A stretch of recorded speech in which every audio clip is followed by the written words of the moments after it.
Hello, and welcome to Vassals of Kingsgrave for our Game of Thrones Season 6, Episode 3 DragonCast review.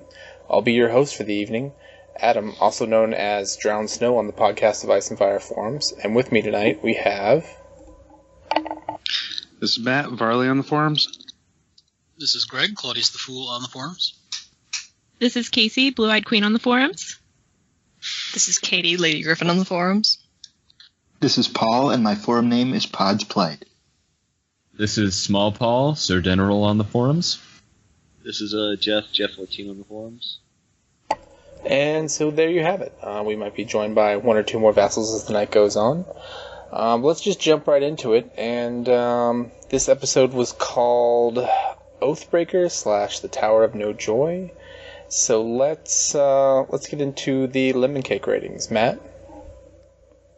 On the forums, I gave it a 3.5, and I stand by that. It was good, not great. There are definitely... I mean, King's Landing and Meereen are, like, forgettable scenes. Except for, like, you know, Qyburn trying to be like, well, come into my van and have some candy, little kids. That's fucking creepy.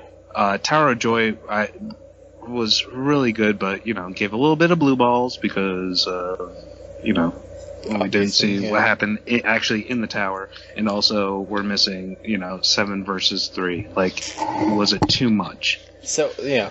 So a 3.5 for you, Matt, that's basically a table flip, right? I mean, on the Matt scale. But, I mean, there was more good than bad. Okay. I'm just pointing out, you know, I think the North... The only issue I had with the North was in the show canon, it works out well. Like, if you think about it in the books, it'd be like, no fucking way the Umbers are fucking turning. Like, we know that they're already outside the walls of Winterfell. And okay, also, that's all of Matt's thoughts on the whole episode. Fair enough. 3.5. 3.5, okay. Greg? This is one of my least favorite episodes. I give it like a 2.5. It was a bit of a come down after the last episode where I was really excited about this is so new, I don't know what's going on, to just being more frustrated at pretty much everything. Even the stuff like once Jon woke up, it was very anticlimactic for me, even by the end of it. I did like Gregor. That was like my favorite scene, just his little neck snap at Jaime, and that whole like Lannisters are here to stay, but whoops, we're not, that scene. But yeah, the stuff in the North I'm just forgetting about, and I'm just going to try to enjoy the rest of it, but I kind of have fallen off the excitement boat for this one. We'll see if I can get back on there. I saw Jon's butt, though. That was fun. Oh, well, that had to come up. Very reasonable. Just the butt. My wife happened to actually be viewing part of the episode with me at that point. I was like, hey, baby, you're about to get something, and no. Tormund saw the pecker, though. Just Tormund. Well, that's why he just explained why we didn't need to see it, so. Anyway, Casey? On the forums, I gave this a 2 out of 5. I really was so bummed about a lot of things on this episode, and I felt like the showrunners are just they're just summing up things that shouldn't be summed up, and they're just thinking that we should assume everything, and that, I don't know. I was just let down and annoyed in general. Yeah, alright. Katie? Yeah, I think I'll give it a charitable 2.5. I thought it was mostly boring, and some of the stuff, it was just weirdly immersion breaking. It's like I can feel my already diminished belief in this universe and what's going on sort of starting to come apart at the gears, and yeah, there was some, like, scenes by themselves feel fine and well acted and well written, but cohesively it was just kind of a dull episode, and some stuff was just ridiculous. Yeah, there was, we'll get to that in a minute. Podrick? I will give it a 2.6, because they were 2 facing 6 on the show, as they had not been in the book. But, yeah, well done. There's just a lot of odd parts that seemed very disjointed, and it didn't really have the engagement that had been in previous episodes, and it was a bit of a letdown, but it wasn't overall terrible. That was, so we'll see where they go. All right, on Jeff. What? Can I go, or? Yeah. Okay. I got you, sorry. Give it The a names solid were 2. I hated the Tower of Joy, and the North doesn't remember anything, so... The North don't got time to remember winter is here, okay? They remember how to fuck everything up. They might be playing the long game. We don't know, because the Umbers are very subtle from what we know, right? They're the most subtle of the northern houses. Right. They're cunts. Kunz, you gotta say it right. So, I'm Team Alia. last and certainly least, Small Paul. I now count as Paul as well. We have combined to form one Super Paul. Originally, I gave it a 2 because I was just so disappointed with just so much, and I just felt, so sick. But then I raised it with another 1.5 for finally getting rid of Ollie. So there we go. Uh-oh. Okay, and I'm sure this will become a point of contention, and I am willing to back up my thoughts. No, I'm with you, although I think there are people that won't be, but anyway, and I'm looking at you, Casey. I know. I have a whole thing. It's okay. My arrival. Yeah, so I think I gave this a 2.5 as well. There's just some really disappointing things that happened, and it wasn't mostly like book things that I didn't like or weird changes, because there was definitely some of that. But it was just, choices within scenes, like how they chose to edit things, how they chose to end scenes, just weird things. Like the end of the episode kind of doesn't make sense, but we'll get there. So we're just going to kind of go in the normal way here, kind of place by place, which they didn't actually jump around much. I think we only revisited the same place once in this episode. So we'll start up at the wall. And let's see, this thankfully doesn't make us wait to see what's going on with Jon, naked Jon. He awakens and he's pretty darn freaked out, but for some reason Davos is just back and ready to help. But I think in the inside the episode they said something about like there being a lot more dialogue and it was confusing, so it got cut, which I'm not surprised. But Jon seems to not really remember anything except for being dead, and a lot of people take this as kind of freaky, Davos being one of them, like, oh, that's nothing out there, while Melisandre's like, oh, well, you don't remember anything because the Lord of Light was like, send him back. So this is just confirmation of the afterlife for her. They have a conversation where Davos encourages Jon to, get back at it. Time to keep Lord Commandering. And that was yeah. It was the worst corporate pick-me-up dialogue the show has ever. It just felt so lame. It was like a Hallmark card, like, get out there and fail again, son. If only he used the word synergy. Like, you are the Night's Watch brand, Jon. And you just need to develop synergy with the people that are left after you execute those who murdered you. Actually, he needed vertical integration. Vertical integration. Jargon. Yeah. It's funny you said, I just put that on a resume that I'm... Oh my god. Well, with the resume, it's all about getting past the resume bot. So, whatever resume bot wants. But I hated this scene. No, I shouldn't say I hated it. I mean, we did get to see Kit Harington's nice, shiny backside, but it just felt kind of like he didn't even look mussed up. Small Paul. I'm pretty sure it was Small Paul. Oh my god. I mean, my first Ramsay's note here jealous is, now, Paul. Oh wow, Ramsay! Like I really care about him because the showrunners just really want you to feel for him. My first note was Kit's ass. Yes. Yes, queen. I second Kitty, that. so what were you saying? I mean, he's been dead, and I know magic is involved, but I feel like he should at least look banged up. you know, like he's had a hard night at least. He looks very shiny and new, which just feels like a strange choice, which makes me think that they're going with, oh, he's the same as he was before, just really downhearted and depressed. Oh now. no, they said. But he flat wakes out up that's what they're immediately doing. shaking.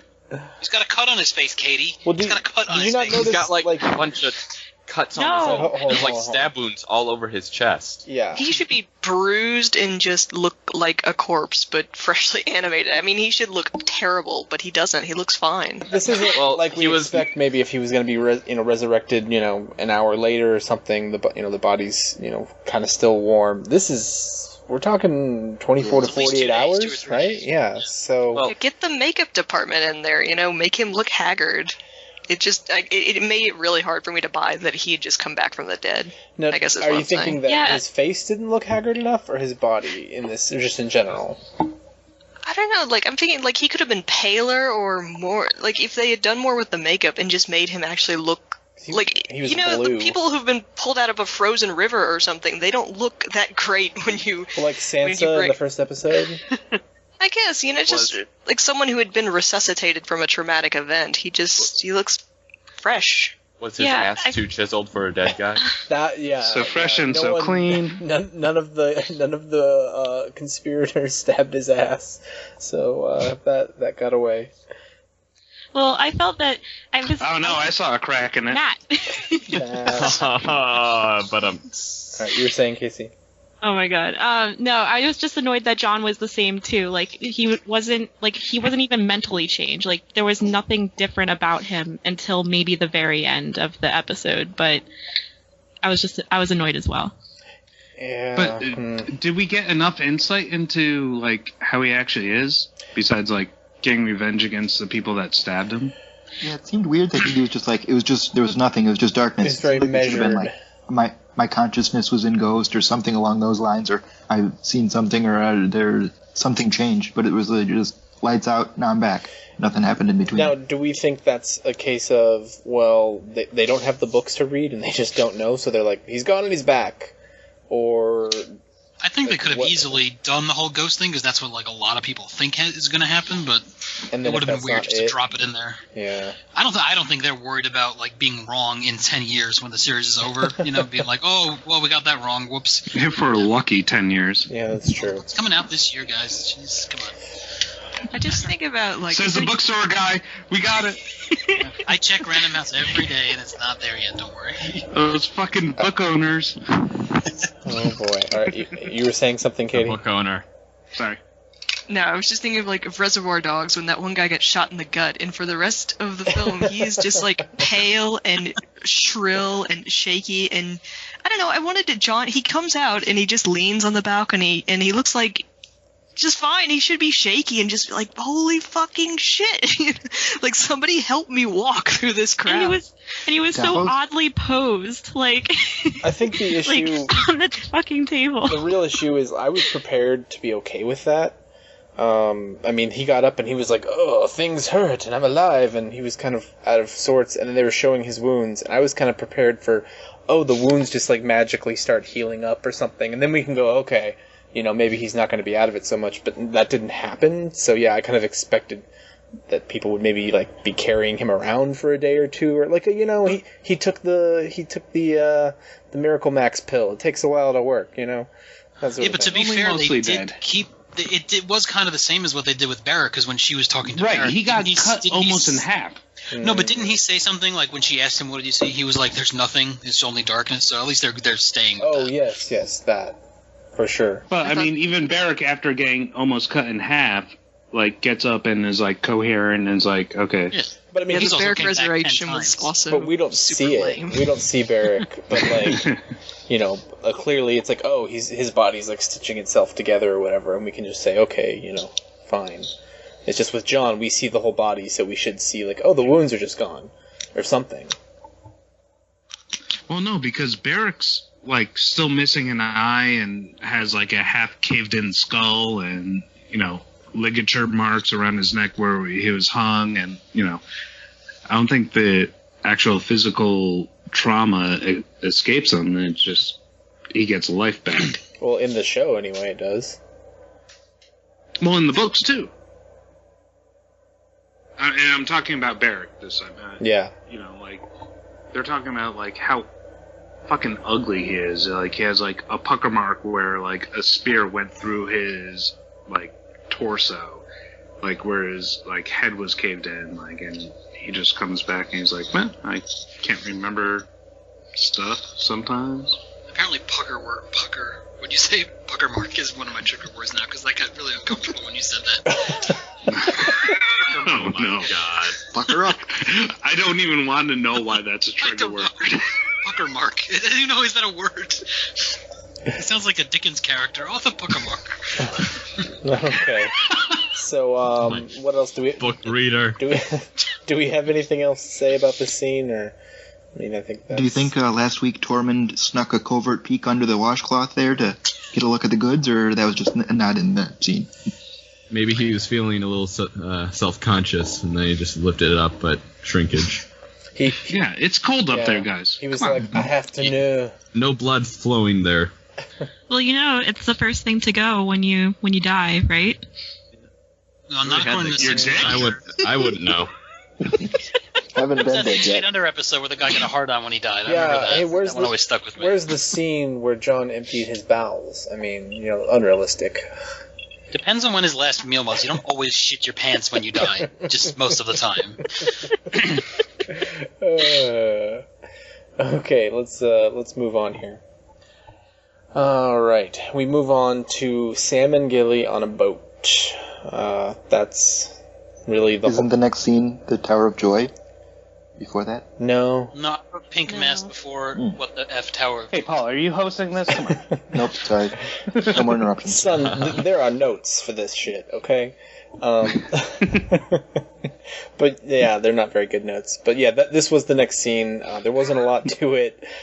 We get Gilly being kind of ignorant and just more of her delightfulness, and Sam just puking until eventually Old Town's brought up, and apparently she thinks she's going to live in the Citadel, and he explains why that can't happen, and then she has to go to Horn Hill with the child, and eventually she kind of comes around, and it's kind of a sweet moment, and she refers to Sam as the father of her child, and I don't know, I mean, it's a nice scene, I guess. No pink mask, but whatever. Yeah. How many years have passed since that baby's been born? Yeah, like 4. In our time or in their time? This is the obvious problem with a show like this, is they have to keep making Arya kind of look younger. Oh, a girl. Like, well, how old is she now? Like 20. And then with babies, they can just be like, we'll just bring in a new baby, or we'll put in, you know, a dummy or whatever, and it never needs to age. The showrunners have said that there has been at least, I think, 4 or 5 years that have passed since the beginning. I thought it was more near like that. I was thinking they were going to Never tell seen us that. this was like a year. You know? When did they say this? This seems like crazy. Well, but I remember listening to it last year somewhere. look, the showrunners Are you can't keep confusing this with the 5-year gap? No, They can't keep this stuff straight, and we haven't come on, we haven't don't you guys gotten trust me? we haven't gotten any concrete passage of course I do. time like from the show itself. So I mean, It's just that dragons grow a lot quicker than babies. They can get very big very quick. So And you'll once say you're that- not a baby, you actually age up quite a bit faster. So the You showrunners just are stay a working on baby the George. for a while. Sorry. Go ahead. Oh no worries. I was just saying that the showrunners are worse than George with time. They're worse than George with everything, if you ask me. Actually, they're better than George with time because they're actually putting out their product, at deadline. Oh, Blasphemer. I said it. What? Yeah. Come at me, Greg's gonna bro. find you. Yeah, it's okay. I'll grab my bell. I'll just edit that out so that you don't get death threats. Yeah. So how did we? I mean, this is kind of. It's nice to see Sam again, right? It's nice to know we'll be seeing Old Town soon, I guess. This is everything that we kind of. This is nothing new, right? This is just a filler scene. I'm just glad it was a scene that didn't make me angry. That was the redeeming quality of the show. That this was a scene that didn't piss me off, and I actually went, "Aw, this is Yeah. kind of cute." It's there's nothing wrong with it. It's just not a very exciting scene. It's just other than the fact that you get to see these characters again. Well, we haven't seen him since probably episode 6 or 7 last year before he left for the wall or left the wall. Didn't he leave earlier? I can't remember now, but It felt like he He left left real before early. Maester Aemon died. Yeah. So, Do you John think Bradley Sam never would- annoys me. I'm always happy to see him. He's one of my favorite actors on the Do show. you think Sam would actually want to go back to Hornhill and bring Gilly there? Or that's just Absolutely not. a complete made-up thing? Mm. Isn't that what he's doing in the books, though? He's sending her there? That's the he's plan, not- but... Yeah, but he's not going, right? No, I don't think he was actually going to show up, but... Anyway, hopefully next week we get some, rummy breast milk, and we can call it a day. We ready to move on? Yep. Alright. Let's get it over with. So, the Tower of Spain, or I mean, the Tower of Joy, or, I'm sorry, the Tower of Table Flipping. Eddard and Helen Reed arrive, with Bran and that dude from Star Wars observing them very creepily. We get a few decent lines, I look through on the trident, now it begins, no, now it ends, okay, sure. 7 against 3, that's pretty intimidating. They've moved it down to 6 on 2, which maybe is actually worse odds, right? Do we know who they cut from the King's Guard and from the... I'm guessing the it's Northern? Hightower. Yeah, they cut Sir Gerald. That's what it seems like. My favorite. But it doesn't really matter because it seems like Went dies after about 2 seconds, and they kill a couple of Northmen, and we're down to 4-1 really quickly, just so we can get dual blade Arthur Dane being kind of badass, which is probably not what anyone pictured. But I mean, whatever. Well, Swords of I the thought it Morning was and all, but stupid. Yeah, it's ridiculous, but at the same time, like all I wanted was him to just kind of to prove that he's like the best swordsman in the land, and But they did it in like the most Mortal Kombat way possible, and it's fine when he's like, I started to buy it a little towards the end when it's just him and Ned, where I'm like, okay, it's kind of a misdirection thing. It's almost like a water dancer, but when it's him against like 5 other guys and he's just spinning the swords it's around, so it looks choreographed. It's so very choreographed. It's silly, yeah. But it looks cool and it's quick, and I'm not gonna harsh on that part of it too much personally. But how do we feel here? The fact that only one of the King's Guard is named, only 2 of the people are named in Ned's company, which I guess makes sense. Why cut the dialogue, man? Well, see, this is the one part where I kind of agree with them, because remember we did the FCR and like when they watching these videos, that dialogue, I don't think anyone would actually talk like that. It's very Shakespearean, it's very over the top, and I don't think it would play well in an actual conversation. It's easier to read on the page, because like he says, he just keeps asking him questions. Like at one And point, it was just in Ned's dream that he was remembering Right. that dialogue. Yeah, and I think Ned's dream is also a bit skewed, personally. Mhm. But still, it's epic. It's epic lines and In the- everything. yeah. In the dream, A little bit of it. Right. in the dream, his lines are, "We looked for you on the Trident. Twiden. We Twagarian. Trident, and you weren't there." We're actually rabbits. Those Twagarians. Jesus. Rihanna, I'm coming for you. Now it begins. Got an opening. Okay. What's up, Shaq? It's good that Ned keeps the exact same hairdo and outfit for 20 years, Yeah. so that he can look the same. Hey, he grows a beard. Needs to improve though over time. Oh my god, I did not like the actor. Other than like he looked like Kind Ned, of. but He was You know. he looked like a cosplayer dressed as young Ned. Let's just be honest. Yeah, now it ends. I mean, look, like I'm okay with like the actor not looking exactly like Ned, but I'm not okay with it. He like especially when he killed like the last blow. I was just like, that's not really a Ned move. He wasn't good. Okay, you know what? I'm gonna say that maybe this is shot poorly, and because we're clearly supposed to think that Ned's doing something dishonorable, right? But I did not pick that up at all. Like I picked up that that's what they wanted us to think, but I didn't even get that either. well, because Howland Reed comes and gets the guy in the jugular, he's dead. Like Ned is just like finishing him off as like it's kind of like an honorable like quick kill for a worthy foe. Yeah. Like Yeah, but his this is- facial expression. But yeah, his facial expression and Bloodraven talking to Bran and being like, "Oh, look at that man, your dad's a chump." Like, not really. Actually, what was he supposed to do? Just watch him bleed out? Like, that's brutal. Like, finish the guy off. Like, Yeah, he deserved a quick death. Howland. I think, If you want to and- say someone wasn't honorable, you could say it was Howland Reed. But you know, you're fighting for your life, so whatever. Maybe Ned was supposed to punch Howland like Jaime punched the guy that stabbed Ned when they fought back in the beginning. And I guess they were already 4-on-1 with this dude. Like, obviously, honor is not that. You don't always go, well, let's just have even fights in our war. 1-on-1, everyone. Like, it just doesn't work like that. So pick a fight, buddy. 4-on-1 with Howland Reed, like 2 red shirts and a Dornishman. It looked like it. He had there was a guy with a towel on his head, just kind of like standing in the background. I'm like, who's that supposed to be? Not to be racist, but that's not a northern look. And there would have been no... I mean, who would this have been? A local guide or something? Like, there's no one that would have been in Ned's house like that.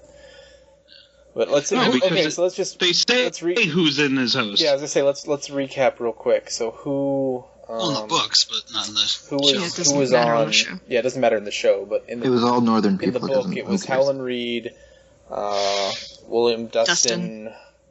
Glover, Martin Cassell, Theo Wool, and Sir Mark Ricewell. So yeah, that's what I said. Exactly what I said. a lot of names, that we know from later on.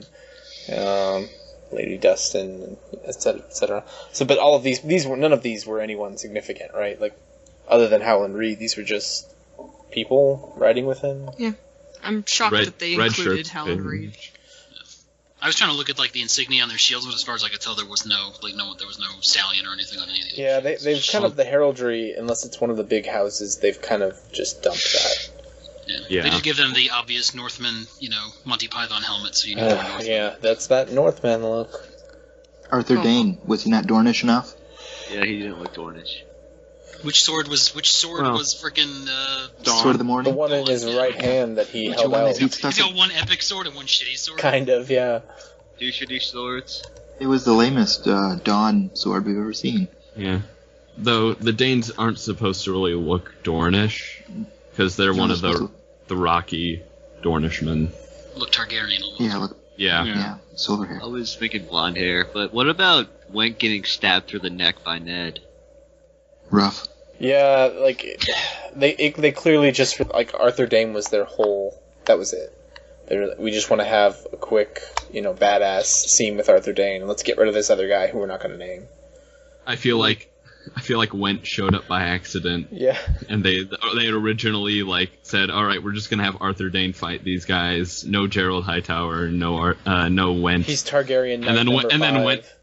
Then Went showed up, and they're like, ah, shit. Well, here, Ned, you can just stab him in the neck within 5 seconds. What I don't understand, and I mean, we saw this when we saw the trailer, and we see the Targaryen symbol, and they want people to know, ooh, Targaryens, dragons.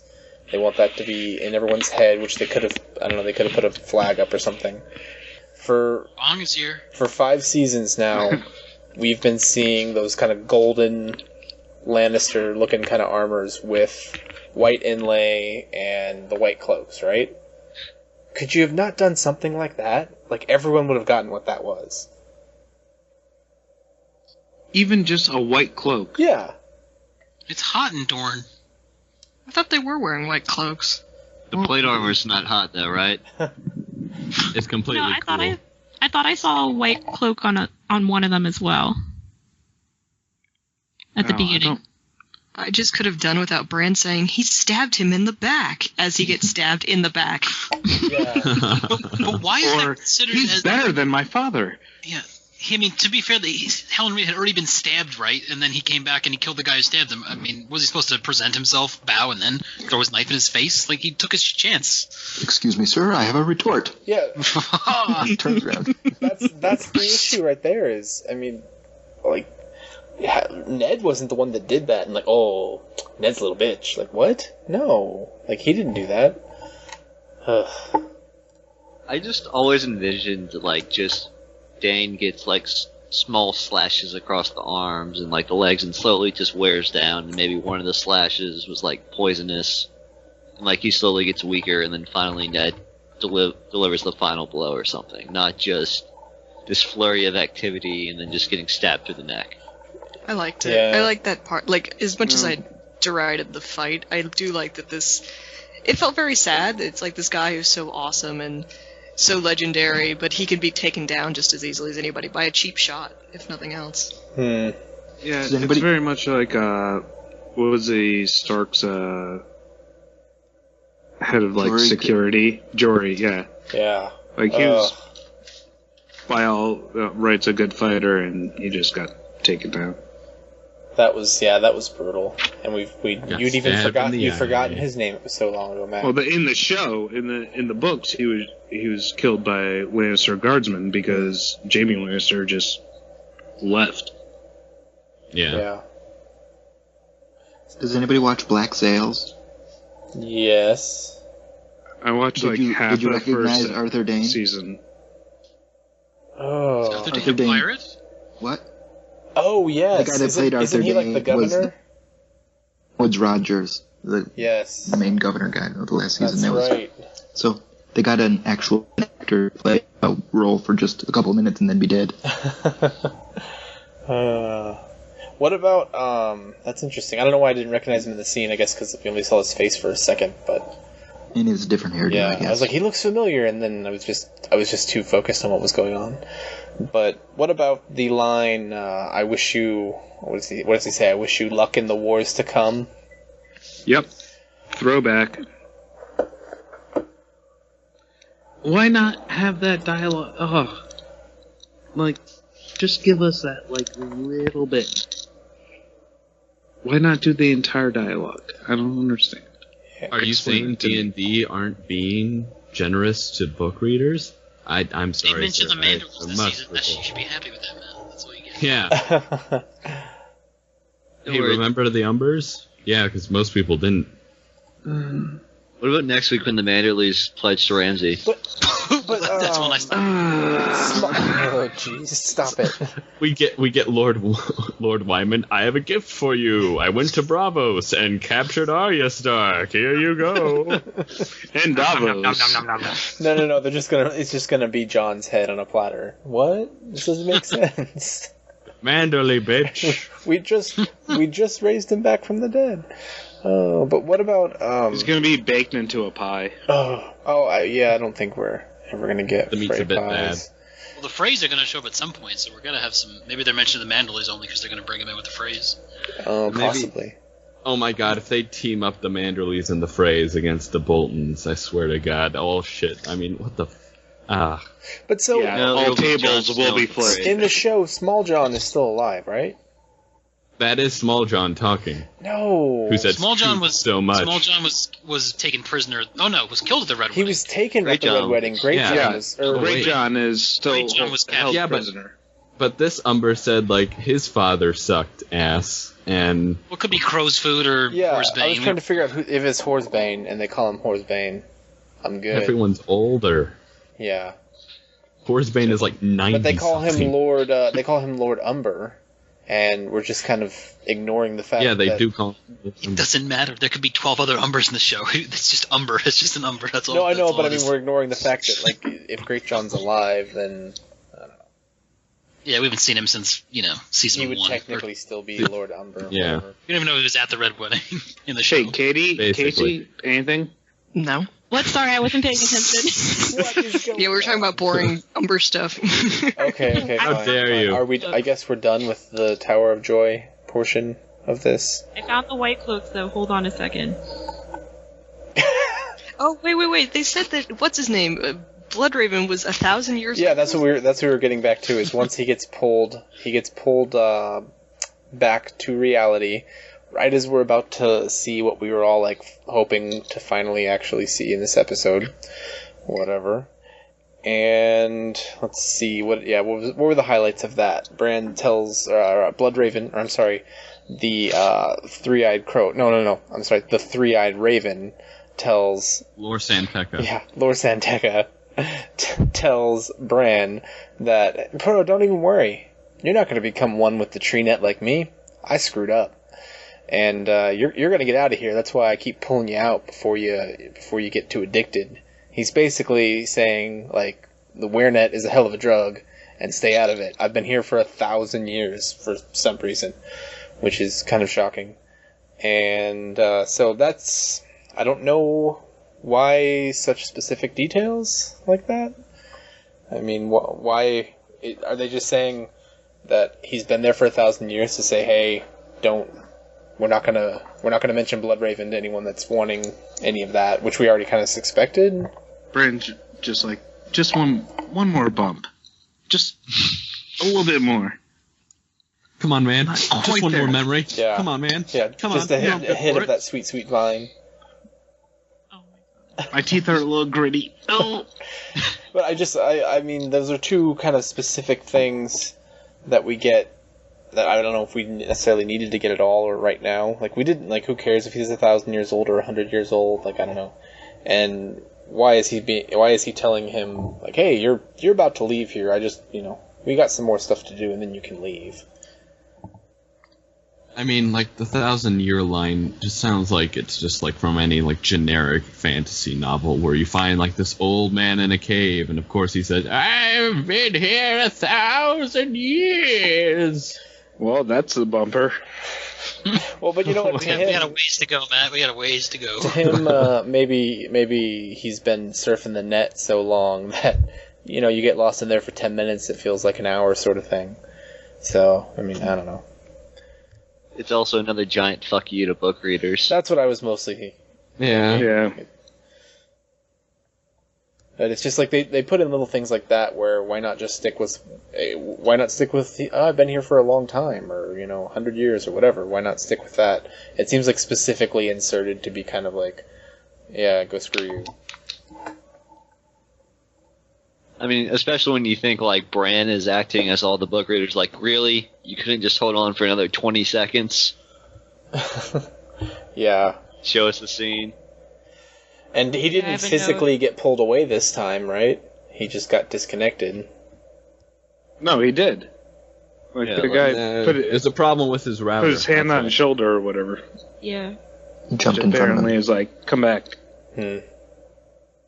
Also, they mentioned that like Bran's going somewhere again, and I'm still confused on what that'll be. But I guess we'll see. Like, where the fuck he's going. Well, he's never gonna walk again. Fuck he's going. So. Well, Bloodraven keeps saying like you're not gonna be here forever. Like you're gonna leave. And I don't know where that's gonna be. Are the heart of winter. Are the others gonna show up and just carry him off and be like, it's time to become one of us, or is he gonna go and fight the others? I don't really know where I stand on that. And now you go back south because. In all honesty, I doubt don't know even the either. showrunners know what they're doing. No, that's a fair assessment. I hope they know what they're doing. They just, produced an entire season. Okay, so their cloaks Are about to. their cloaks might be Dorn, off in all the I gotta background say. here. Is that what Well, they're doing something. There is a script. is that an Greg? improv Is show? there? I found a picture with the clothes. But that kind of, to me, that kind of looked. Someone just. Greg, did you Someone just scribble in the white clothes? I've been silent for the last 3 minutes. That's so smart. I mean, those could be their cloaks. It could also just be like a really bad horse blanket. Like, I don't know, man. No, they're but he's wearing it in dingy. an earlier. Is he? Okay. No, I mean, they obviously had, like, sour cream, like, on their tacos, right? What? Don't listen. I don't- No one listened to that. What? No one Is listened to that that. a metaphor? Sounds more Is like no an one else innuendo. seeing Greg's picture on the thread? Yeah, I still don't get it. I was trying to draw their cloaks in, that's all. Oh, it's loading. Oh my god. Greg, you should stick to books instead I am of sticking to pictures. Yeah. We don't call you the Photoshop owner. I couldn't figure out how to fill it. I had to do it with the eraser. Well, let's see. Sorry. I am just going to save this. And we'll maybe put that with the episode, I guess. Okay, so Tower of Joy and TreeNet, I think we're done with that, right? General consensus, how did we feel this came off? Mostly okay, I think. Good effort, little disappointing. It was good to have it, because there's no way it was going to hold up to what any of us thought. Like, I haven't read What anything Greg else said. on it. loved it. But yeah, it could have been better. But we got it. We got the Tower of Joy. Well, Professionally done. I think that if it came with the next scene that we were all hoping, with the with Lyanna and maybe a little more info, or even maybe it pulls away as she's saying like "promise me," or something. I think that people would have enjoyed that a lot more. But we might go back there. yeah, I'm sure. I assume we will. I think it'd be really weird if they never go back there because they've clearly invested so much into that. So. Once again, there's no heart trees there. They should be able to see this. I'm going to be honest. We're looking at the title Oathbreaker, and they do this with the weird titles and whatever. But I'm thinking like, oh, it's going to be Oathbreaker because we're going to finally find out what Ned's oath was, and that he didn't keep it to tell Jon who he was or whatever it was, right? And then I guess it's probably not that. And I guess Jon. we're thinking that Jon is the Oathbreaker, even though we'll get there. Even though that makes no sense.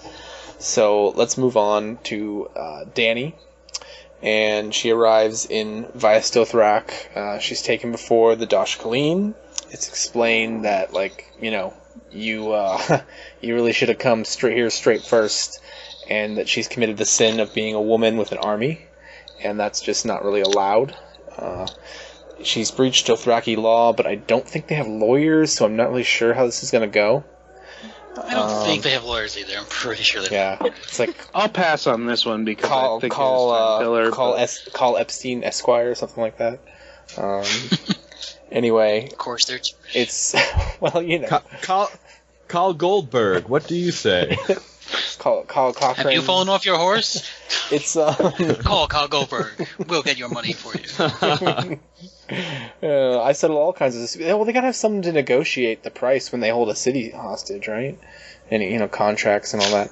Anyway, I think it's more just like the Magisters leave the money outside the walls. And hopefully it's enough, and they haven't insulted them. Hopefully, yeah. And if it's not enough, their city gets raped and pillaged, which is convenient Basically. Because they're deciding on which city they're going to rape and pillage next. They've all returned for Kalar Vizet. I don't even know how to pronounce that. That's not a word we've seen before, right? I think it's a made-up word. So they've all returned. I don't know what word you're saying. Just insert Christmas. It's Christmas. Yeah, they've all returned for Call-Con or Callapalooza. Call-Con. And so this is the time when all the calls get together and they make happy and they go destroy a city together. And conveniently, they can be there to judge her for, again, being a woman with an army. Call-Con's not real. Call Hanukkah. Callapalooza. Would you rather? Oh, wait. We have Bonnaroo around here, so it could be Callaroo. No, it can't. Whatever it is, it sounds just as ridiculous as this thing. So, whatever. Coachella. Coachella. Oh, Jesus. Winter chicken. There it is. I bet all the listeners at home we're screaming it into their radios. Okay, so radios. Yeah. Well, no, what station? Wow. Which station are we on? We've got to be on the AM dial. You're listening to 95.9. The Nitpick. This is like 86.2 or something that doesn't exist. Yeah. Nitpick Radio, we will offend you. Yeah. So how did we feel? I mean, this is kind of just more filler in Dany's story, right? They're just sort of delaying the next step. The dragons, basically. as much as possible. Yeah, and we haven't seen save money on dragons, and we haven't seen Jorah the Explorer. So I'm assuming he's going to maybe arrive about the same time, which he must know where they're going. He's going to arrive about the same time. Did you watch the preview for next season or no? Huh? Did you watch the preview for next episode? It's pretty obvious they're going with the Jorah the Explorer line, storyline. I didn't recall seeing him. I must have missed that. Yep. Him and Daria were there planning their great maneuvers. Well, they just need 20 good men, They're just gonna follow the trail of flattened grass, right? No, they're following the trail of Drogon's poop. I really hope it's not as lame as, and I'm sure it will be, the liberation of Yunkai. Remember when it was just the three of them and they broke in the back door and took up the whole city? Back to back. They Arthur Daned it. We've seen that, and I think it was actually a scene from this, I'd have to go back and look at the trailer, I think it was a scene from this episode of them arriving, massive horde arriving in Vaes Dothrak, and it looked like the shadow of a dragon flying over, so maybe that was just put in for the trailer, or maybe that's something that actually comes up. Maybe she goes on trial, and it's another, no, Drogon's here to save you again, and then she has an army, I guess, I don't know. Khaleesi, where is your lawyer? He should be here by now. Wouldn't it, actually be a little bit more believable than Yunkai just because the Dothraki can't carry weapons into the Vaes Dothrak? Probably. That's true. They can carry weapons in, but they're not supposed to, have them around and stuff, and they can't use them. But you can pour molten gold on someone's head, so... And break everyone's bones. Yeah, they find ways... They're not just gonna, let you run away unharmed, we're all unarmed. They just don't spill blood, right? That's the big thing. Yeah, the law is you don't spill blood. So they do have lawyers. They must have had lawyers to get around that loophole. How can I still kill this man without the blood? All right. I'll find something for you. But we're forgetting that Davos is a faceless man, so... Wait, what? What? Oh, fuck. Oh, God do you mean Dario? Dario, yeah. Okay. That makes sense. You know what, though? Nope, stick with Davos it. as a faceless man sounds pretty I neat. was going to say, some people think he is now, after his out-of-character moves. A man smuggles onions. I really like Emilia Clarke in this episode and last episode. Whatever episode she was in. I don't know, maybe it's because she doesn't have much, it feels like she hasn't had that much to do for a couple seasons, but now that it's there's actually some physical immediate danger around her, she carries off poise and dignity better than I feel like she used to when she was just shouting commands. That's true. Yeah, I agree. She feels like she has a purpose now, she's not just trying to rule a city that she's never going to rule. She now at least has somewhere to get, even if it's not Westeros. Yeah, she still hasn't broken from the Dothraki taking her and fearing what's to come, I guess, because she doesn't know necessarily. Yeah, what do you think she's thinking here? What's her plan? Could she just sneak away? She just keeps demanding, hey, give me an army and send me home, and that's obviously not happening. So is she assuming Drogon's going to come, or what do we think is going to happen here? Well, I think she's assuming that Davos the chinchilla, means her no harm. So. Yep. I don't even know what's going on, and that's my chinchilla. Greg's checking the cage to make sure I'm talking about you again, still Dave. there. Move on to the best part of the episode. Meereen. Right, guys? Great conversations. Oh, great conversations with great people, and so in great buildings. Yeah, this was so bad. I love, Varys being Varys. I always love that. I'm not going to complain about that. And his whatever, I don't need to see how he works, but I guess this is how he works. He throws money at people. Okay, great. But the worst part is we cut to Tyrion. Why do we cut to, this was supposed to be a big comedy moment? I'm assuming they thought this was going to be fun. He's trying to have a conversation with Grey Worm and Missandei, and apparently they are incapable of conversations. They are incapable of jokes. They don't even know how to drink properly. I don't really understand. But I wrote down this. This just feels to me like it's. It's all filler, but it feels kind of meta in a way of saying we don't really know what to do without scripts. We don't know words for these people sometimes. Yeah.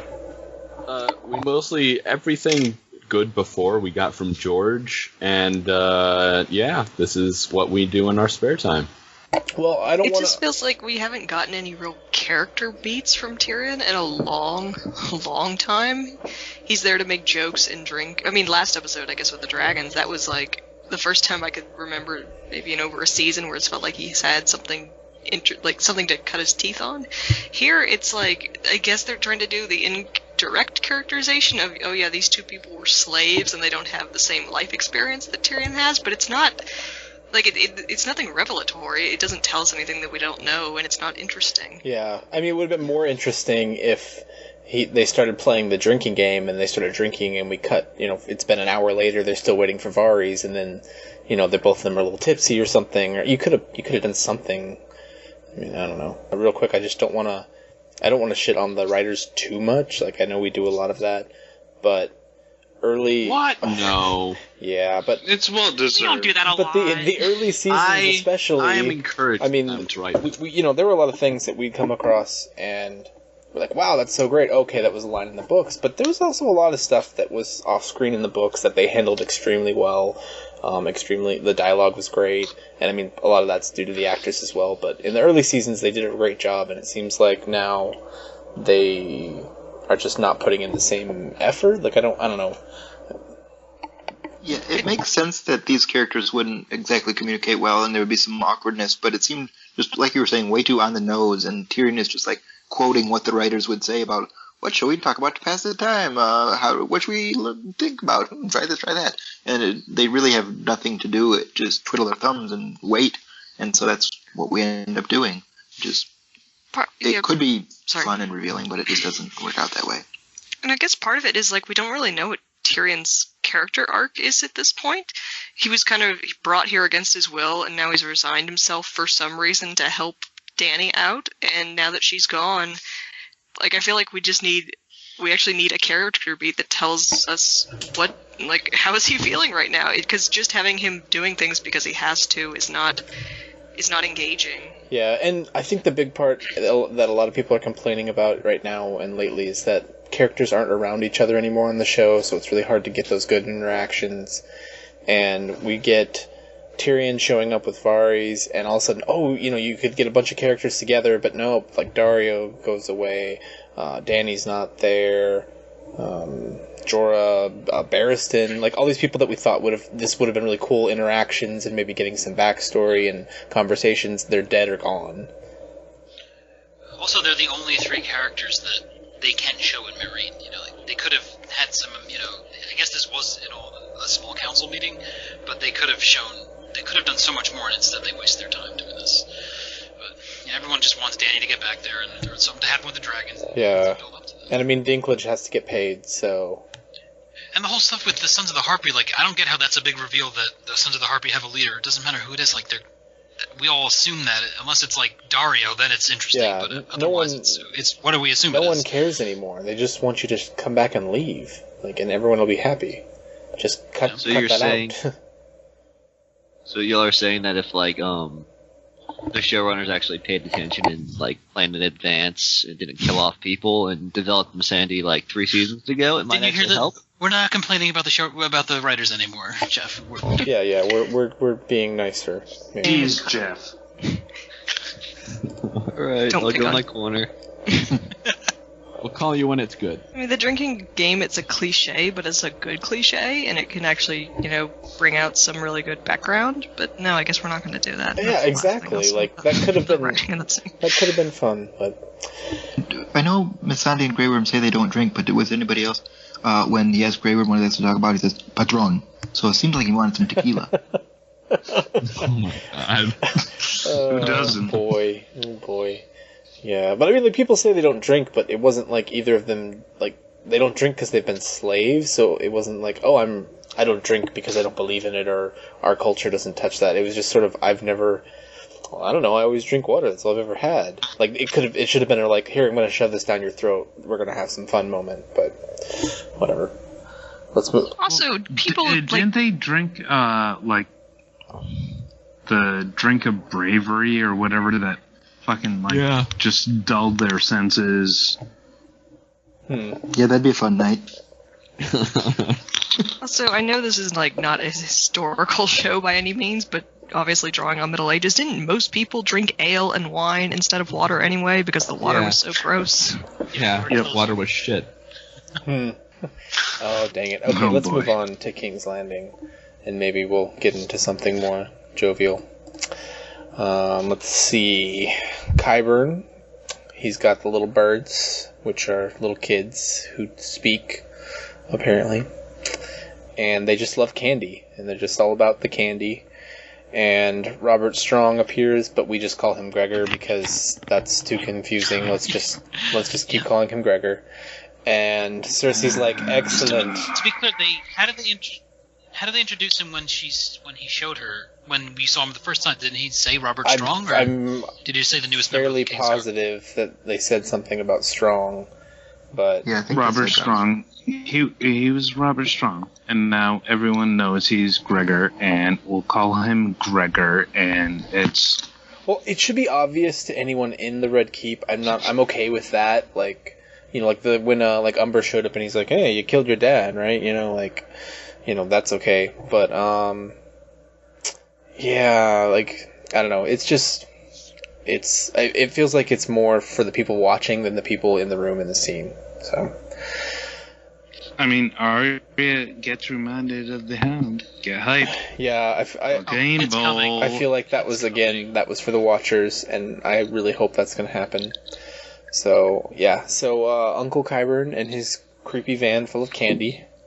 And, I mean, is this how Varys did it? I guess they're saying he gave him candy, that's all you need. And Cersei, of course, she's brilliant. She's like, well, obviously, you know, you just took over that whole spy network, right, with candy, so I need spies everywhere. I know that you don't go to any of these cities and you don't really know people, but you need to get me spies everywhere. So I feel like Cersei just needs to buy up a bunch of candy and like ship people out to other cities, maybe? I would like to introduce you all to my new master of whispers, Willy Wonka. The Candyman. Basically. Can you tell me what they're plotting in the north? The Candyman can. Oh my god. Oh boy. Okay. But he did just say they were like sweetened plums or something, and he said they're from Dorne, so maybe they're poison. He's just gonna kill all the kids. Oh. Yeah, they don't actually have candy. It's just candy and stuff. So they all look like varicocele or something. But I get, like, these kids, this is a world where they're, especially, like, these, like, street urchin type people are never tasting candy. Like, this just doesn't happen, so I get why maybe this might be kind of a motivator for them, but still, like, come on. I don't know. It seemed a little silly. A little bit of candy isn't going to get you with knives stabbing Kevin to death. Yeah. I don't think that's going to happen. I don't think we're going to get Kevin, although they did make him very unlikable this episode. I'm saying Varys' tactics are much more nefarious than just being nice to the kids. Yeah. In the books is what I understand. Yeah. I feel like that statement is very not good. Well, doesn't Varys mention in the previous scene, doesn't he mention kind of like he's still got his network going in King's Landing? Isn't that sort of the segue into this scene? They mention his little birds? That Qyburn doesn't have the real little birds, he just has some kids he found. And Varys' ones are still... They're double agent birds. Yeah, he had these these planted birds that are like, if I'm ever gone, you turn for the next Master of Whispers, but really you're working for me. Oh man. Oh, sorry, you can go. You go, Casey. Okay, so was I the only one that felt it was weird that Cersei knew who the little bird, like, that they were Varys' little birds? I felt it was weird that she was like, oh yeah, Varys' little birds, that's who they are. Totally. I totally know what's going on. She knows everything. I feel like in I feel like she knew that anyway. Like, she was like, ha ha ha. Like, Varys thought he was, like, so good, but now, like, Qyburn just pays his little bird so much. Like, Davos the chinchilla. I just have a question. I mean, like, Matt, how many shots have you had? Many.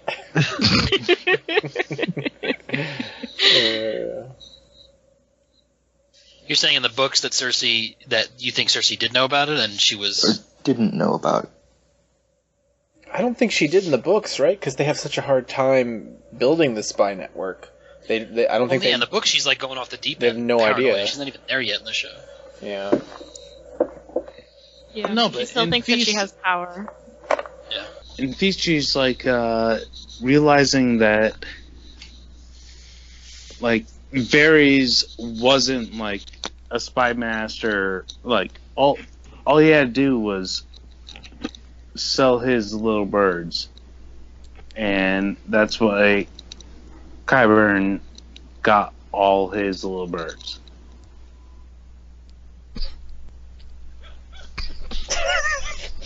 I don't even...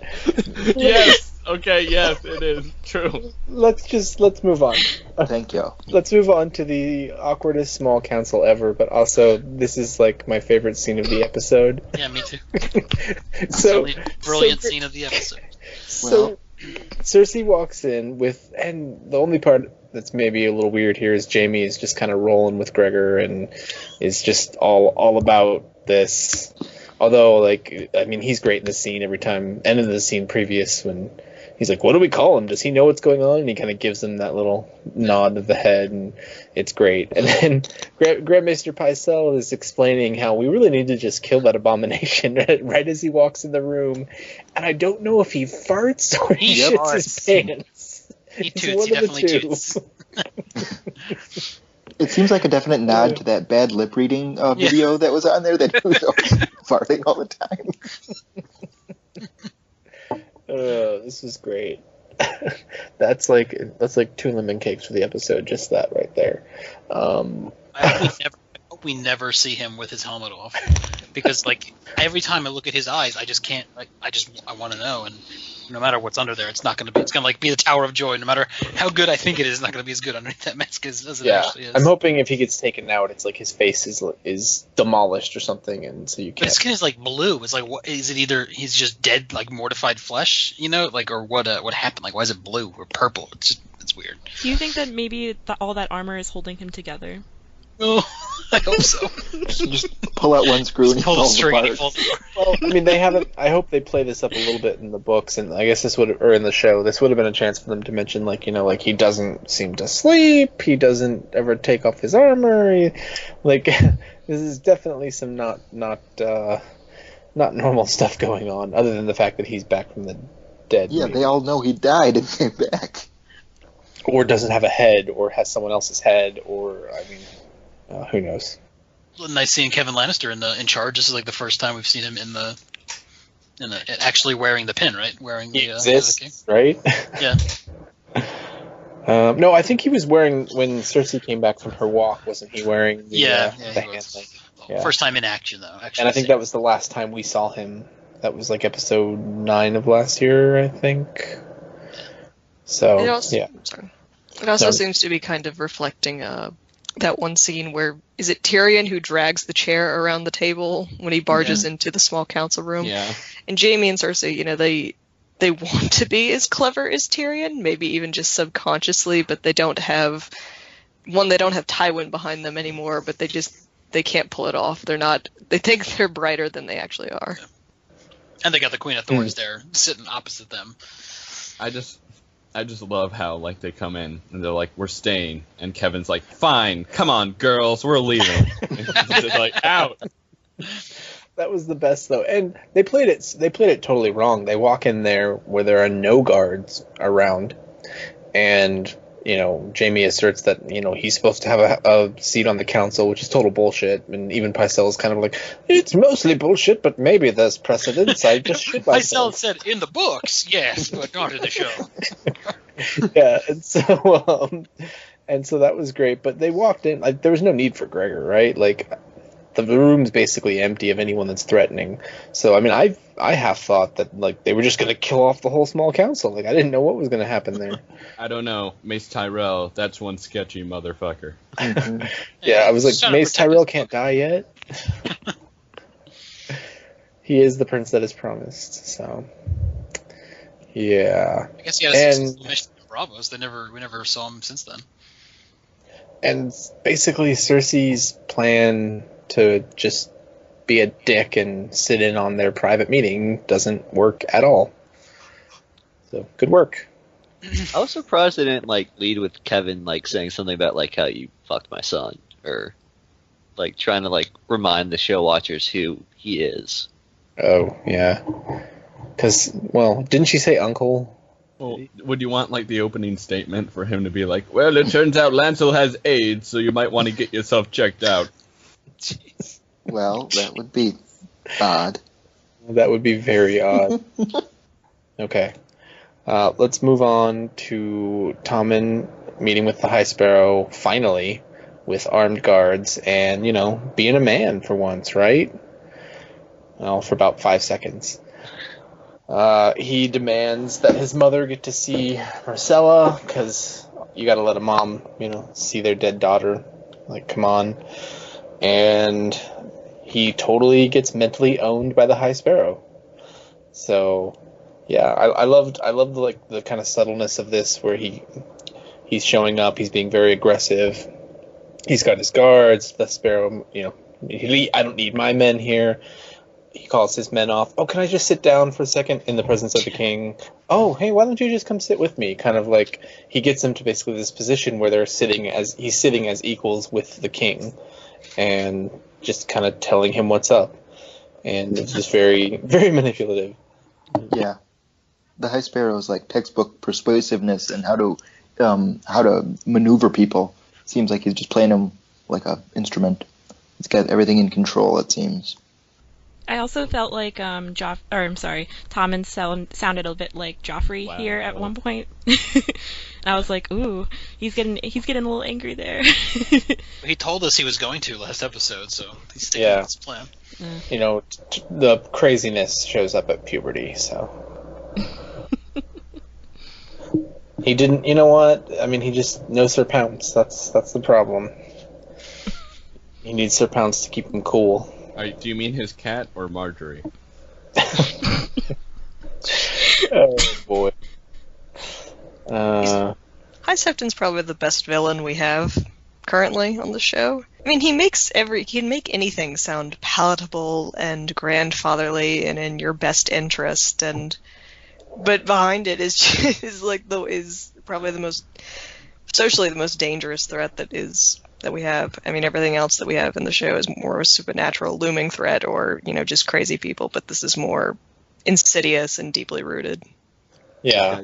Yeah, he's definitely more subtle than any of the other villains we've encountered so far. And I don't know if this is just the writing was okay, but it was just so well acted. I find it funny, just kind of the way well, I don't want to punish your mom, but, she's a sinner, and jealousy, envy, I'm so guilty too, I'm just a terrible person too, like, just... I'm not doing this, the gods are doing this. Yeah, I'm just their hand on earth, and I wish I could wear the nice robes and live in the castle like you, but, I'm just a mere servant.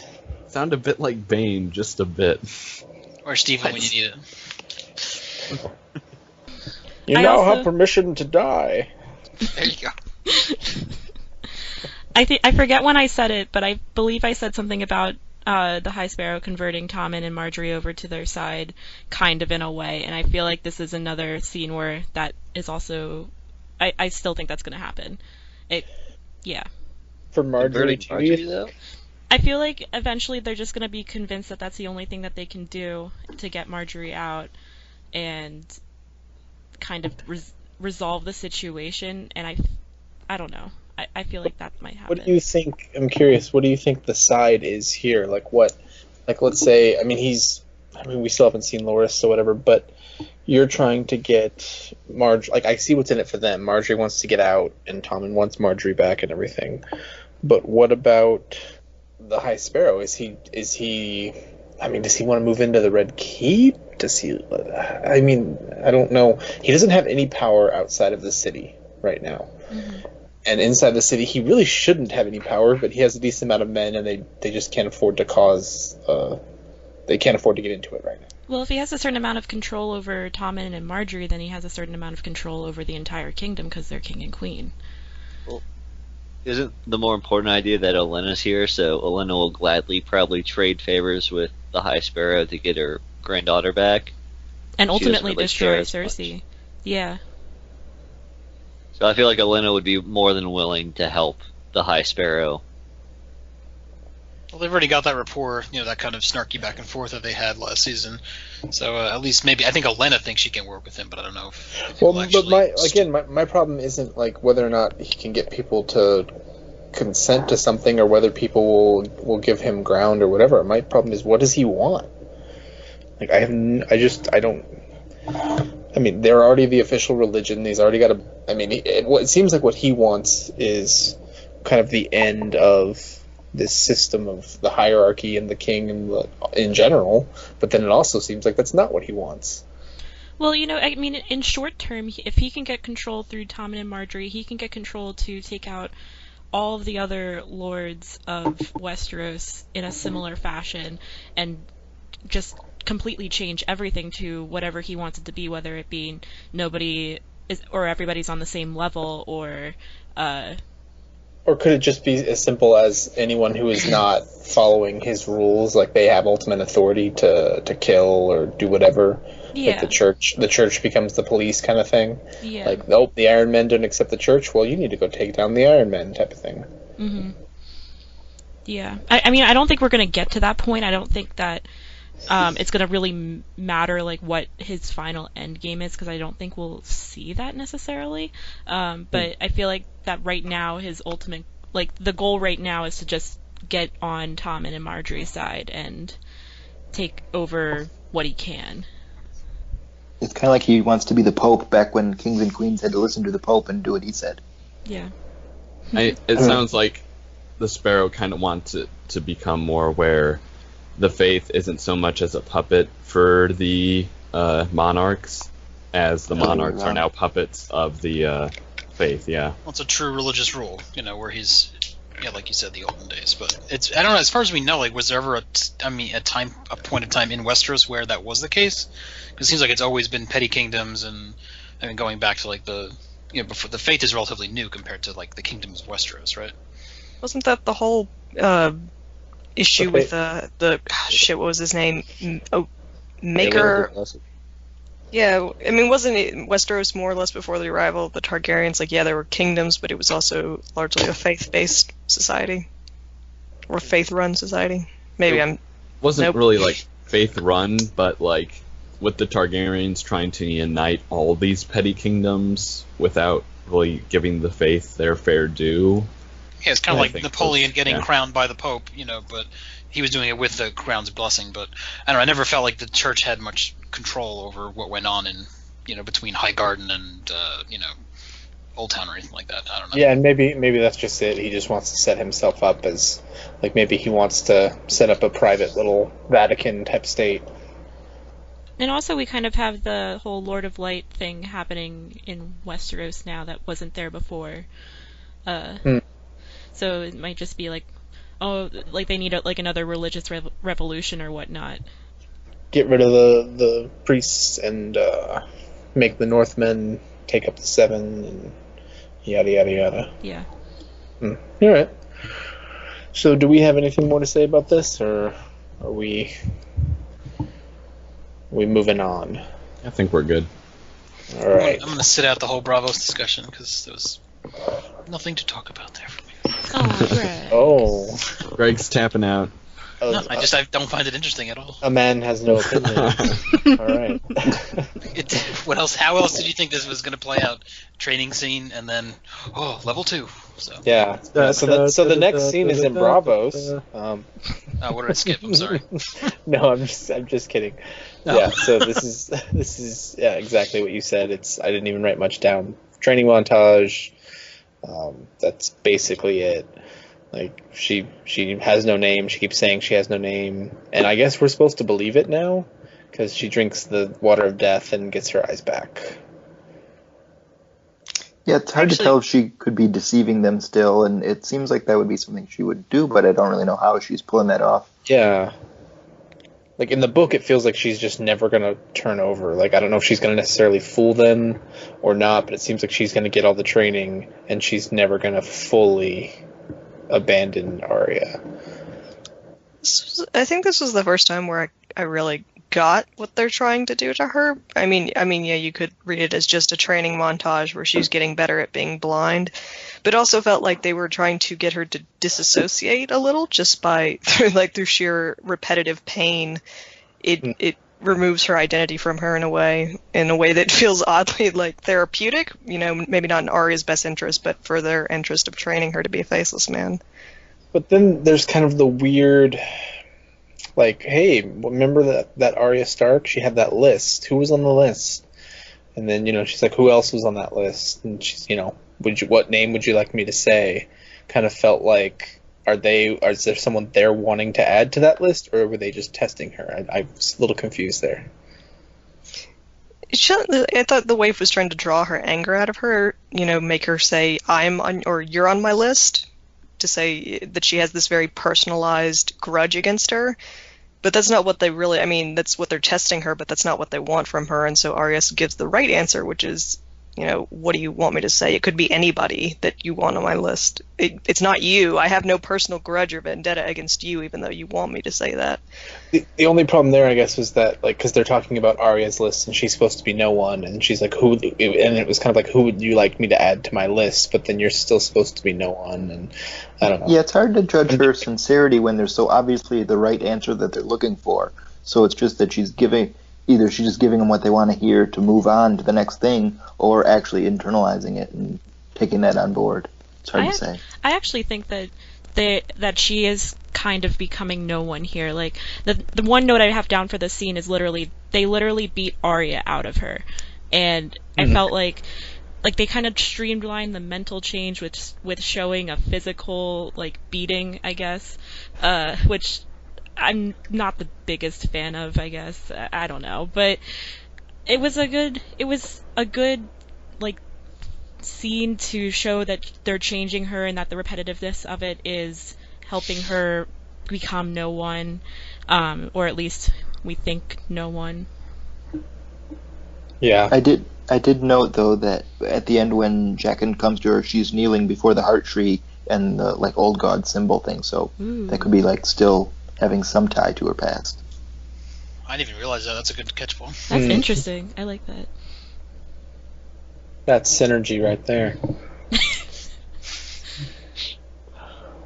Yeah, so this was good. This wasn't bad. It's just what we expected, and I thought they were kind of whipping through all of this Arya stuff and the training stuff, and this is what I thought they'd do. But I've seen some people, show watchers online, being like, "Oh, they're going so slow with Arya. Why can't they just make her a badass and have her killing people already?" I was like, "Wow, I thought this was actually pretty fast." But all right. They're going slow with the training aspect of it. We've literally had 3 episodes of the waif just beating Arya, and then finally, but 30 seconds at a time. Yeah, yeah. So in that sense, the story is kind of going slow. We haven't gotten much of her, but at the same time, we need to show some kind of time transition from Arya to no one, or yeah. I dislike montages. Yeah, so hopefully she kills Sansa. Hopefully she kills someone. Wow. Is that a little Freudian slip there? Holy shit. Wow. No, obviously we don't hope that. It's Jon that we hope she... I'm just gonna back off of this wall. Yeah, hopefully they meet and hug, and all the direwolves get to know... Oh, wait a second. I kind of liked how she said she had 4 brothers, and then the waif whacked her, and she was like, I have 3 brothers and 1 half brother. So damn, they're gonna be oddly specific about that. Well, no, but Arya felt they were all her brothers, so I don't know. Yeah. What do you want from me? But then the waif knows the truth and whacks her again. She's okay. I got some brothers and a cousin. Yeah. was J confirmation from the waif. And Theon, who was my adopted brother, I don't know. So, anyway, we move on to Winterfell. I don't even want to do this part. We're farther north than you fuckers. Yeah. Yeah. Oh, those Umbers, right? They're tough. They arrive, and we just keep flayed men, actual flayed men, just hanging around, even though that was like never allowed, and I don't know, whatever. Even Ramsay more wasn't in gore. charge back then. That now you can show a flayed man, and then you know you're in Winterfell instead of actually having to spend the CG to show Winterfell. I guess it's cheaper, I mean, to just kill someone. even Mordor is just less blatantly evil at this point. Like, dude, like, would the Starks even want Winterfell back at this point? I mean, the dude's he slept in all the beds, and, I mean, you can't get that stink out. Ugh.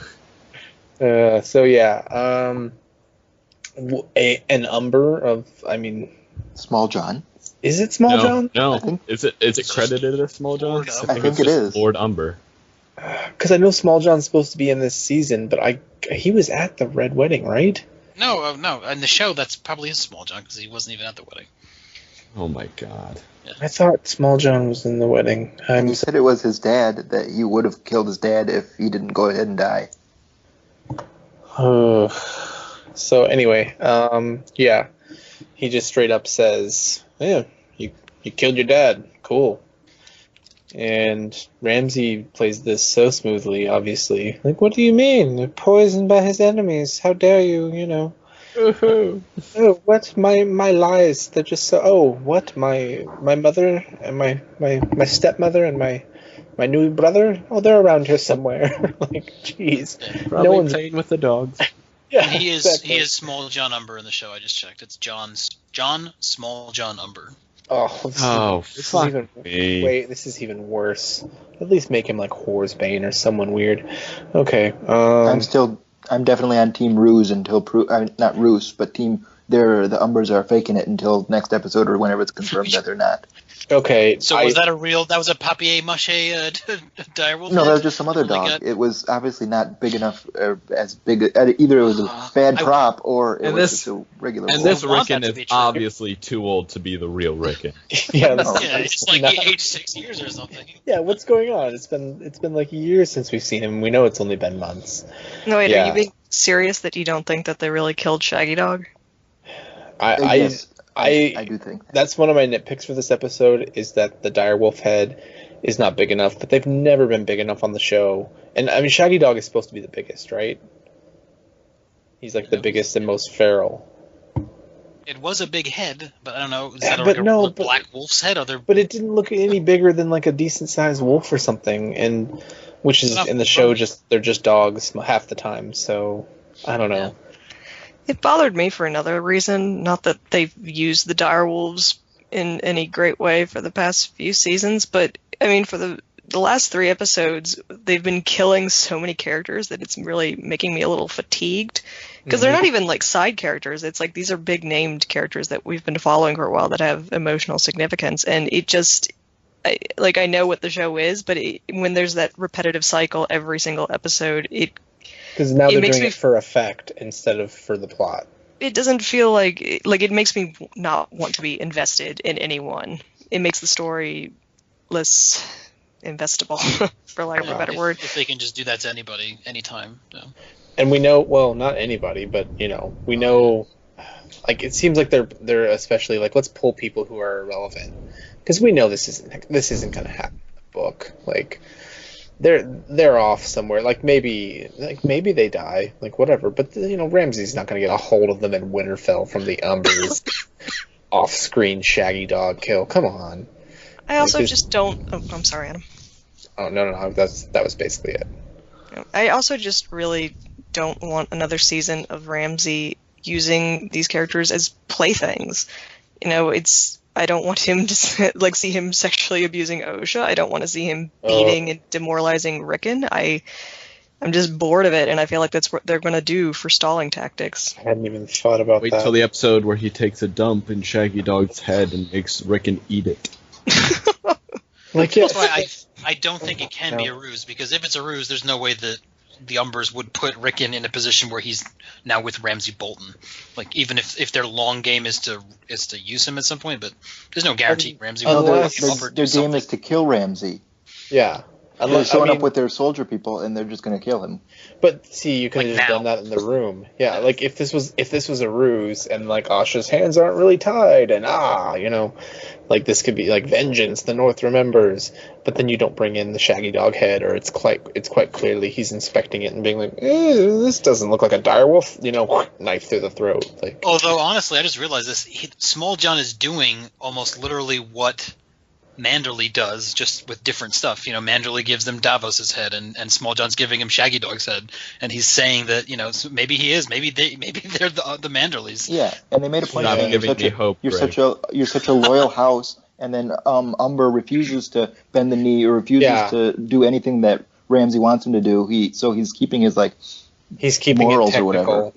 Yeah. He's not going to do any. It's like the guest right, well, I'm not actually Stop going to give you the giving me food. hope.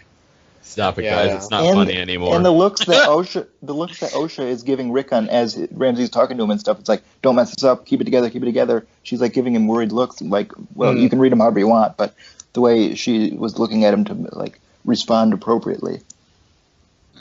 But still, the only hitch in that plan is that it's actually Rickon Stark, and now Ramsay Bolton has him. Unless the next episode is going to start with like everybody, Night of the Long Knives, just killing all the. Yeah, Paul, do not dare to hope. It is forsaken these lands. Okay, but until it's verified, I'm going to keep up hope. Well, I think the show could pull that. I don't think D&D aren't subtle enough to do that. lately they haven't been. Subtle. I would be so happy if they did. But yeah, it does seem weird that you're just going to put him in this position where he's going to get, he's going to be abused. Like if he's there for a day, right? Yeah, it's Like, just that seems so pointless if you just want to bring him back in to kill him real quick. It doesn't seem like necessary unless you're going to. Well, let's look at the long con here. What would be the thing to get Ramsay and his army and all of his supporters out of Winterfell, marching towards Jon, right? And then maybe you join up with Jon and the Wildlings, who don't know anything about this. And which is exactly what the sides. is going to do in the books. Right. So but assuming all of that, do you really think Rickon survives that long? Like, if you're the Umbers, like you're basically sacrificing Rickon. Yeah, you're Sorry. You're sacrificing the heir. Like, the difference is John's the bastard. Rickon's the actual heir and the true, like, Lord Stark right now, technically. Yeah. Yeah, because nobody knows where Bran is, or they think. I mean, he's dead. this could work if they deliver Osha, and they're like, "Here's your direwolf head, and Rickon's at my castle. You help me, and he's yours." Then I would be like, okay, because then he's never in danger. But you walk him right into the. I don't know what was that room. I don't know, meeting hall or whatever. Maybe Rickon, in the years intervening, has become way more badass than you think. I was just going to say that they've been secretly training him as like a assassin or something. Oh my god. Rickon just like in the middle of the night stabs Ramsay and starts Or beating him. they open the door and let in the real Shaggy Dog, and he tears up Ramsay. Yeah, well, they seem to. I mean, they've held him for. Let's say at least a year in show world. Like, I don't know how much time we're saying has a passed. lot of years compared That looking these at how big Rickon is. And why would they bring Asha with them anyway? It's not like It's Ramsay for would be us. that It's for excited. the show watchers. It's So for the that, show like- watchers to know who the fuck this is, because they're like, oh yeah, I remember Tonks from Harry Potter. That's right, Wildling Tonks. It's not even that. It's so that when all these people are watching the show with their friends, they go, oh, that one girl, yeah. And then they pull off the other head. Oh, like little by little, they can all like recognize someone and feel good about it. I mean, honestly, at this point, kind of resonating with what Katie was saying, I kind of hope that they just resolve whatever's going on and it's not a drawn out, like, torture, same thing that happened last season with Sansa thing. Again, I really... Well, I So would hope you're they just- learned their lesson that they won't do that. Like, I honestly... Just thinking they're gonna be flayed next week, and that's the Like, end I of just it. hope that's... I kind of hope that maybe Rickon also has, like, superpowers now, and Shaggy Dog's actually alive, and it resolves itself pretty quick, and nobody has to be tortured, but at the same time, I'd rather them just be flayed and burned right away than have to deal with that all torture, drawn-out stuff. Then you don't know D&D. I mean, you don't want season 3 Theon on the cross, or like the X. So boring. So Yeah. boring. You don't remember Ramsay's line, though, Casey. If you think this has a happy ending, you haven't been paying attention. And now Ramsay thinks it does have a happy ending for him, but he hasn't been paying attention. Yeah. Switcheroo. Also, Karstark is a pedophile, According to Umber. according to Umber. Yeah, or was that just like random Umber humor? Because every gay character in the show and the books has to be attracted to little boys. That's the only gay characters we Hey, get. Rickon's a man grown now. That dude's like 20. Oh man, just the whole thing. I don't know. I mean, I always thought it'd be a nice epilogue. You know, Rickon's the king of the north or something. But all right, let's move on to the only place that we revisit is the wall yet again. And they could have just all done this early in the episode, but they clearly wanted to end this on a high note, kind of. I'd say low For note. me, So we got to hang these fools, and I mean, I thought this was a pretty good scene overall. I kind of respect Thorne more, right? Like, I mean, his reasons for everything is stupid, but like, he stuck to his morals. yeah, He's got his principles. He stuck to it, and the way he actually worked with Jon last season, like Thorne, I think is a lot better. And I mean, I don't think he would have been involved in this. It doesn't make sense really, but let's say he had a better reason. You know, that he actually seems like not as much of a dick as he did in the first season. So, whatever. No, but it would make way more sense for me if he wasn't the one that actually let the wildlings through the wall. Yeah, exactly. It doesn't make none of this makes sense without if they'd given him a better reason, then whatever. But they didn't. So, you know, Ollie's the only one who I thought really would have made sense. You know, acting alone, the lone blade. But you know, that's just my continued gripe with this whole plot. See, I thought they were going a different direction where, like, they were going to show how Jon was changed, you know, after he came back, was that he doesn't kill them. I thought he was going to, you know, but then it was literally just the same thing with Slint. It was the exact same thing. And I thought he was going to choose release it. Ollie and kill the others, but that No, I didn't thought he was going to, like, throw his sword down and be like, this is, no, you know, we don't have to, and then, of course, no, that didn't happen. I actually thought that him killing all of them was a change. But that's also because I didn't think that him killing Ollie was a good thing. I don't think any of it was a good thing, but No. I just expected, Well, but I think in his mindset he wanted to move on, right? Because we clearly see that, and I think he maybe was like thinking, well, you know, we gotta let some people live. Maybe in his head there was part of him that was saying, you know, spare one of them or whatever, and Maybe he just needed to close that chapter so he could peace out. maybe he's following Davos's advice to keep screwing up and keep making mistakes. Yeah. Well, but Davos gives him that line of, you know, come on, get out there, yada yada, and then Thorne is like, you know, I'm sorry for you because you're going to be fighting their wars forever because you can't die. Well, I don't know if Thorne really understands what happened, you know, but I guess he just thinks Jon's immortal now. So he's just like, I don't envy you having to be on the wall for like 1,000 years, sucker. Yeah. Ollie had a pretty good stank face. Yeah, and he said nothing, Sucking on did a lemon, nothing. Like, damn, he was, you know, what is he, like 13, and he's just like hardcore gangster. He's seen some shit. So I could have done without seeing them strangled to death, but you know, Yeah, whatever. that was a bit much. and like blue right away. Those faces were, They got Gregor face. Gruesome. they were pretty detailed. They froze so fast. Yeah, they did make it quick. And I don't think any of them shit their pants, so there we go. See, not everyone shits their pants. Well, you know, they just don't always show it, Craig. That's all, you know. Except for Pycelle. Well, yeah, because he clearly had a mic there. Not everyone has a mic there, you know. So, but, yeah. So Jon takes off his sweet Lord Commander coat and hands it to the only other Blackwater that we know, Dolores Head, and doesn't say anything really. It's The just heir like, apparent. yeah, he's just like, Castle Black is yours. And then as he's walking off, like under his breath is like, yeah, my watch is ended. Like what? And everyone is like, where is he going? What's going on? I mean, You didn't hear Ed say, "Wait, I think you're supposed to give me the sword too." Look. Yeah, so he leaves behind everyone who didn't murder him, and the people who actually came to save him and brought him back to life. And also, I don't think he actually left. I mean, he's clearly like, I'm leaving Castle Black, but he has it looks like no provisions, no coat. Like, it seems like they just wanted this moment, like, mic drop, I'm out. Except it didn't make any sense. maybe as an undead guy, he doesn't have to eat or stay warm anymore. He can just live in the elements. If the next episode he's like halfway to Dorne, I'm gonna be like, what the hell? He just walked really fast.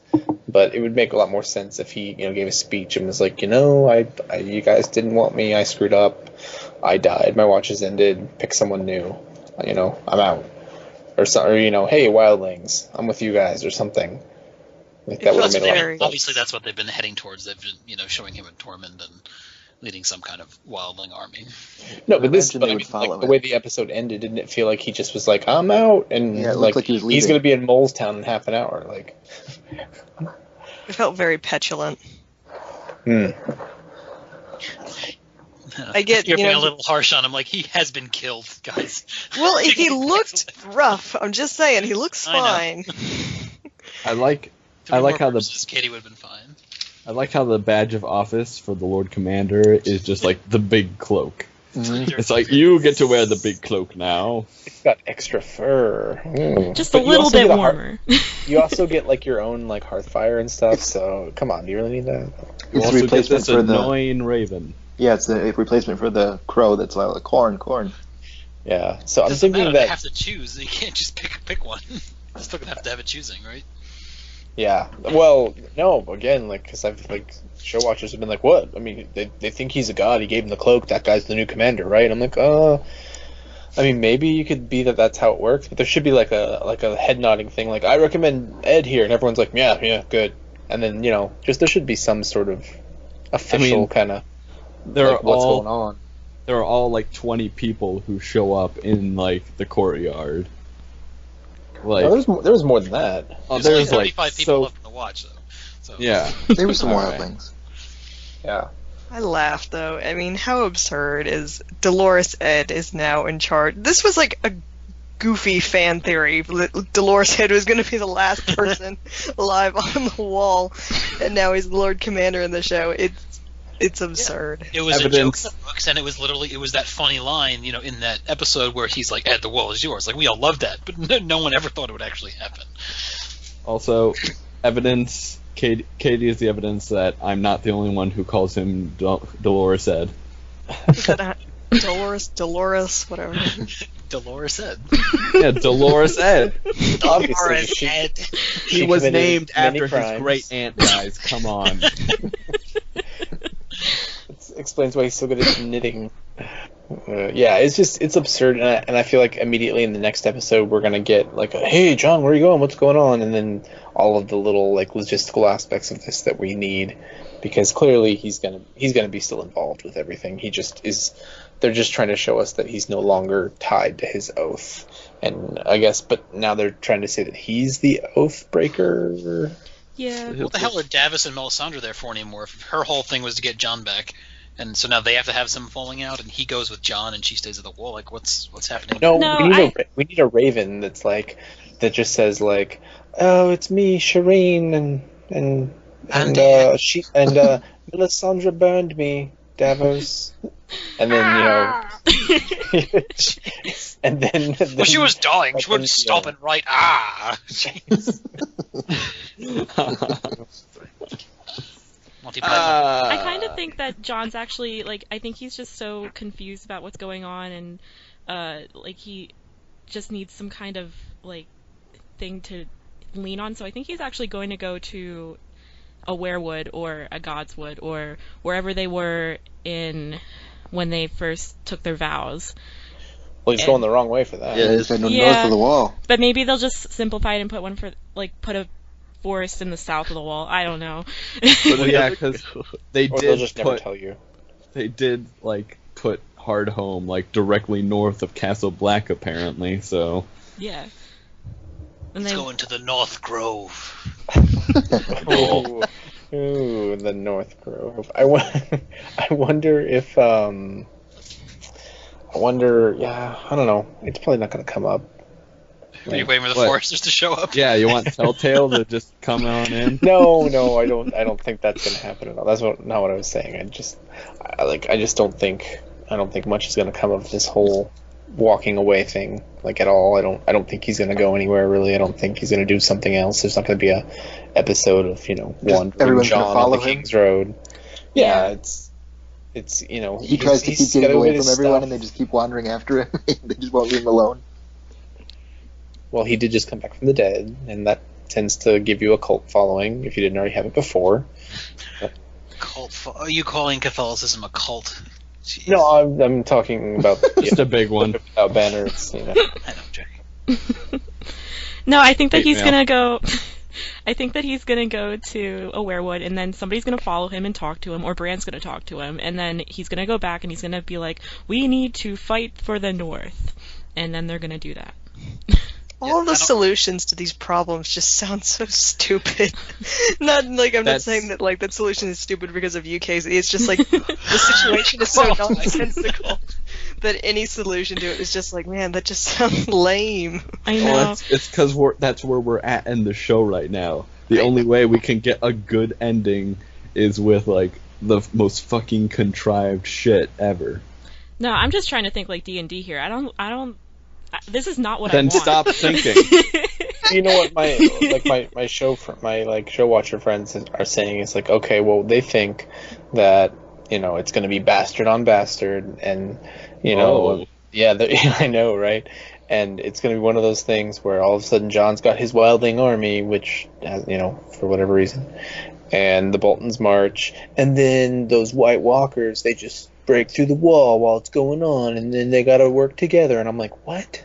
Yeah, John? that makes a 'cause- strange amount of sense, actually. Yeah, 'Cause, why haven't they broken through the wall already? Because magic. So Because something like that. Ramsey totally seems the type who would team up. When our powers combine, Wolf, Yeah. Flayed Man. It's more likely Ramsay is like marching to battle, and he finds an old horn in a grove, just kind of like, oh, what's this? And he blows it, and the whole wall comes down. He blows all right. So the wildling army that can't withstand cavalry charges is gonna face like 5,000 cavalry and like be perfectly fine. Well, I don't think he has that many cavalry. Like, I don't know, the show hasn't set this up or anything. We had a But lot when they attacked Stannis. Yeah, but it seemed to be Yeah. clear. It seemed to me like a lot of that was Stannis' own men, and so if they want to, give an What? excuse as to, well, it seemed like a lot of the men that deserted went and joined him, or else he shouldn't have had that many men at Winterfell.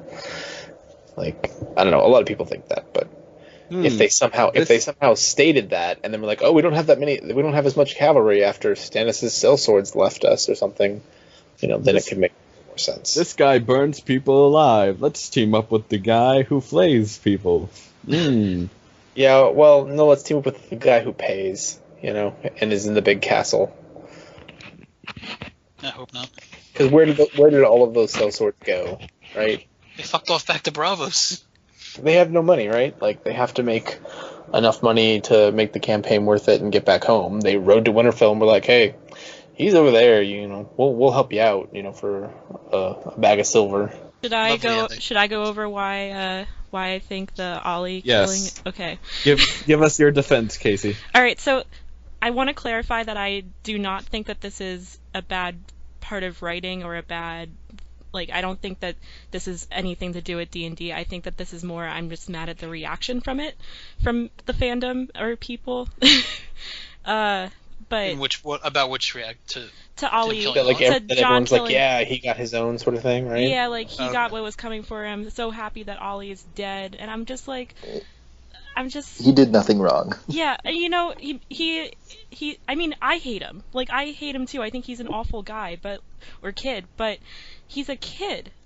Like, how is killing a child that's probably been manipulated by Alistair and by all those people, how do you murder somebody?